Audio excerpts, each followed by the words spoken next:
Kur të lexosh Kur'anin, ke me besu thot Biblën. Pa tjetër, kur të lexosh Kur'anin, ke me besuar se i madhi Zot ka zbritur librat hyjnor.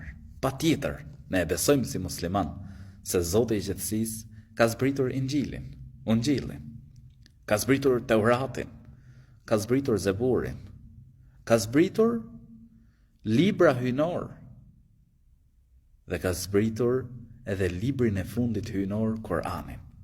Pa tjetër, kur lexon Kur'anin, do të kuptosh se Zoti i gjithësisë her pas here ka zbritur libra hyjnor.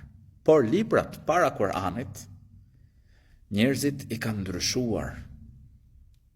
Ndërsa Kur'anin, vetë Zoti i gjithësisë na tregon në Kur'an se do ta ruaj atë. Ne e kemi zbritur pra Kur'anin dhe ne do ta ruajmë atë. Kështu kuptohet për një ajetin Kur'an.